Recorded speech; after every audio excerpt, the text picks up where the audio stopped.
रायगडला 24 आणि 25 जुलैला रेड अलर्ट जारी, तर रत्नागिरी सिंधुदुर्गात अतिमुसळधार पावसाचा अंदाज। रत्नागिरीच्या मांडवी समुद्रात 4.5 मीटर उंच लाटा उसळल्या, किनारपट्टीलगतच्या भागातील नागरिकांना सतर्कतेचा इशारा। जोंधळा मारुती मंदिराला समुद्राचं पाणी लागलं। रत्नागिरीतील काजळी नदी दुथडी भरून वाहते। रत्नागिरी जिल्ह्यात मुसळधार पावसाची हजेरी। रत्नागिरी जिल्ह्याला आज मुसळधार पावसाचा इशारा, तर पावसामुळे नद्यांच्या पाणी पातळीतही वाढ। बीडच्या माजलगाव तालुक्यात काल जोरदार पावसाची हजेरी। ढालेगावमधील बंधाऱ्याचे 2 दरवाजे उघडल्याने गोदावरी नदीपात्रातून पाण्याचा मोठा विसर्ग। दमदार पावसामुळे शेतीला फायदा।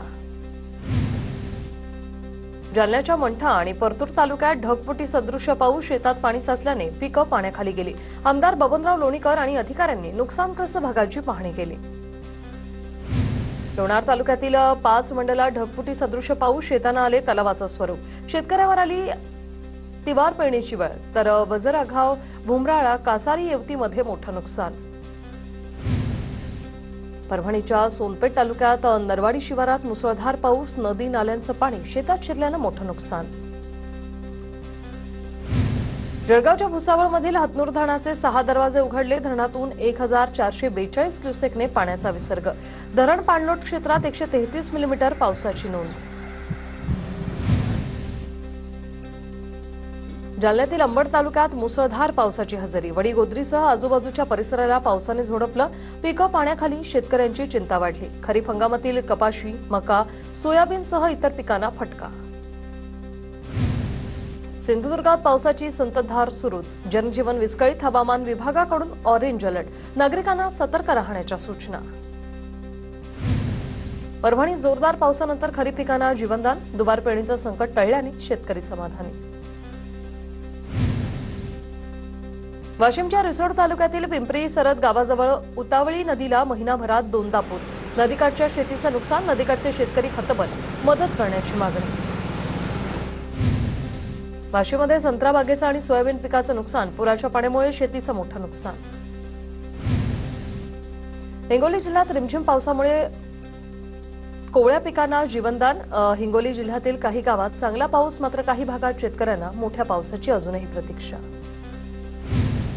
अनेक दिवसांच्या विश्रांतीनंतर नागपुरात पावसाची हजेरी, वातावरणात गारवा निर्माण।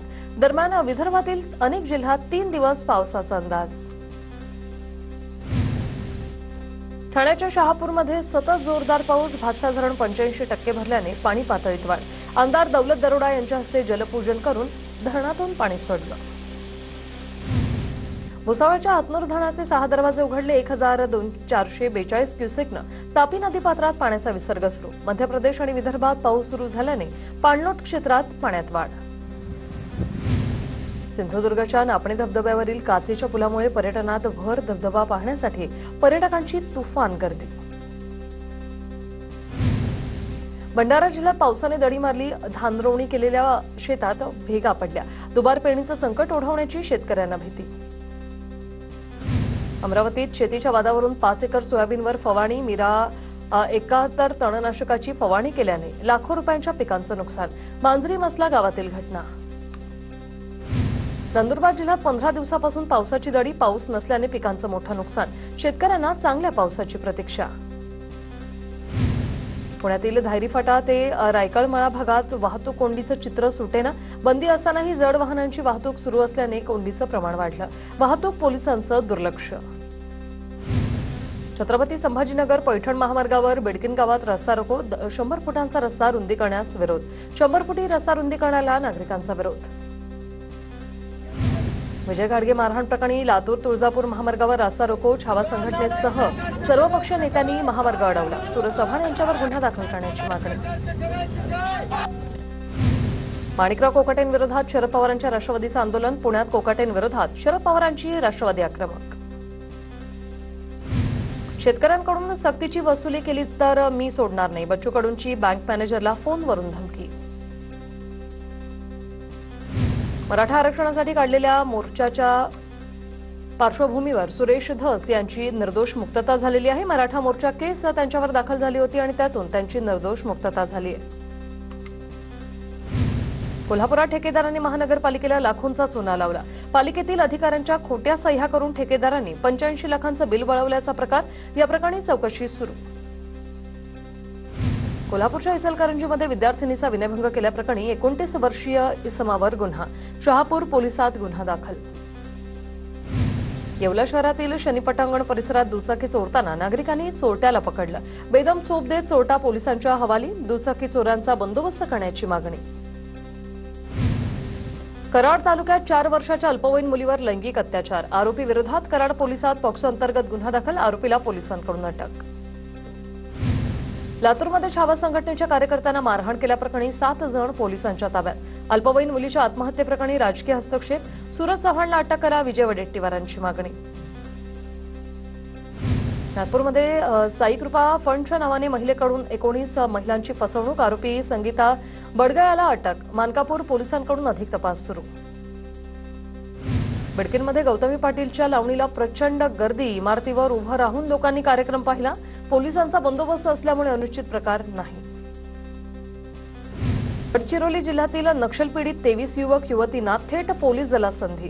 मुख्यमंत्र्यांच्या उपस्थितीत योजनेला सुरुवात। नक्षलवाद्यांच्या हल्ल्यात त्यांच्या कुटुंबातील लोकांची झाली होती हत्या। चंद्रपुरात वॉर्ड सखींमार्फत ऑनलाईन पद्धतीने पाणीपट्टी कर वसुली मोहीम। आता घरबसल्या पाणीपट्टीचं बिल भरण्याची सुविधा उपलब्ध। नाशिकच्या कारसोळ जिल्हा परिषदेच्या शाळेला डिजिटल पंख। पीएम श्री प्राथमिक शाळेत इंटरॅक्टिव्ह स्क्रीनद्वारे विद्यार्थ्यांना शिक्षणाचे धडे। 30 ते 40 लाख रुपयांचा निधी खर्चून 25 फ्युचरिस्टिक वर्गखोल्यांची उभारणी। पुणे बंगळुरू महामार्गावरील किणी टोल नाक्यावर वडगाव पोलिसांची मोठी कारवाई। 36 लाखांच्या प्रतिबंधित गुटख्यासह एकूण 56 लाखांचा मुद्देमाल जप्त। वाहन चालक पत्रू पटेल याला अटक। आटपाडी तालुक्यातील करगणी येथे छळाला कंटाळून आत्महत्या। वेगाने तपास करून आरोपींना कठोर शिक्षा करण्याची मागणी। भाजपकडून 25 जुलैला आटपाडी बंदची हाक। रत्नागिरी शहरातल्या साताऱ्यात भाजप कार्यकर्त्याची संवाद मेळावा। मंत्री मंगलप्रभात लोढा यांच्या उपस्थितीत हा मेळावा संपन्न।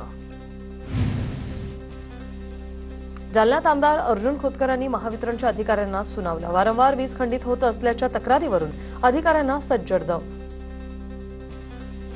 नांदेडच्या बिलोली तालुक्यातील हिप्परगा माळ ग्रामपंचायतीची इमारत जीर्ण। शासनाने लक्ष देऊन नवीन इमारतीला मंजुरी देण्याची सरपंच आणि गावकऱ्यांची मागणी। पुण्यात राजू शेट्टी यांनी साखर आयुक्तांची भेट घेतली। थकीत एफआरपी, कारागृह घोटाळा, साखर कारखानदार याबाबत भेटीत चर्चा। भंडाऱ्यात 10 दिव्यांगांची पुनर्तपासणी। 5 जणांकडे बोगस दिव्यांग प्रमाणपत्र असल्याची सूत्रांची माहिती। राज्यात 350 बोगस दिव्यांग शासकीय नोकरीत, तर बच्चू कडू यांचा हा आरोप। धुळ्यातील पांझरा नदीपासून सोनवत प्रकल्पात जाणाऱ्या पाटचारीत जलपणीमुळे अक्कलपाडा प्रकल्पातून सोडलेलं पाणी सोनवत प्रकल्पात जाण्यास अडचण। जलपणी काढण्याची शेतकऱ्यांची मागणी। सोलापूरच्या करमाळ्यात बेकायदेशीर वाळू प्रकरणी कंदपच्या सरपंचांच्या मुलासह 4 जणांवर गुन्हा। करमाळा महसूल विभाग आणि पोलिसांची संयुक्त कारवाई। चंद्रपूर महापालिकेच्या 45 इमारतींवरून रूफटॉप सोलर प्रणाली कार्यान्वित। महापालिकेच्या वीज खर्चात होणार मोठी बचत। धाराशिवच्या उमरगा शहरात विद्यार्थ्यांना शाळेत जाण्यासाठी रस्ताच नाही। मानेनगर परिसरात रहिवाशांकडून सुविधा देण्याची मागणी। संत शिरोमणी नामदेवराय आणि संत जनाबाई यांच्या 675व्या संजीवन सोहळा, तर विठ्ठल रुक्मिणी मंदिरासह संत नामदेवराय समाधी स्थळाला आकर्षक फुलांची सजावट। 2 टन फुलांचा वापर।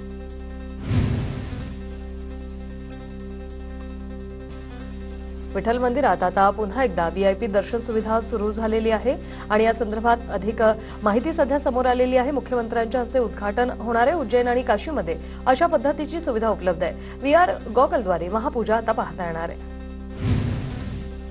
कल्याणच्या कृषी उत्पन्न बाजार समितीत आज बंद। बाजार समितीची जागा बाहेरील संघटनेला बांधण्यासाठी दिल्याने व्यापारी आक्रमक। नाशिक शहरात 88 किलोमीटर नवी मलवाहिका टाकली जाणार। आगामी कुंभमेळ्याच्या पार्श्वभूमीवर नवीन मलवाहिका टाकणार। केंद्राच्या अमृत 2 या योजनेतून राबवणाऱ्या प्रकल्पांना मंजुरी। तुळजापुरात छत्रपती शिवरायांना भवानी तलवार देतानाचे 108 फुटी शिल्प उभारणार। मात्र शिल्पाचा अहवाल राज्याच्या कला संचालनालयाकडेच प्रलंबित। नाशिकच्या लासलगावात संत नामदेव महाराज पुण्यतिथी निमित्त पालखी सोहळा संपन्न। टाळ मृदुंगाच्या गजरात भाविकांचा पालखी सोहळ्यात मोठ्या संख्येने सहभाग। नागपूरच्या खदान परिसरातून ताजुद्दीन बाबांच्या 103व्या उर्सानिमित्त शाही मिरवणूक। मिरवणुकीत भाविकांची मोठ्या संख्येने गर्दी।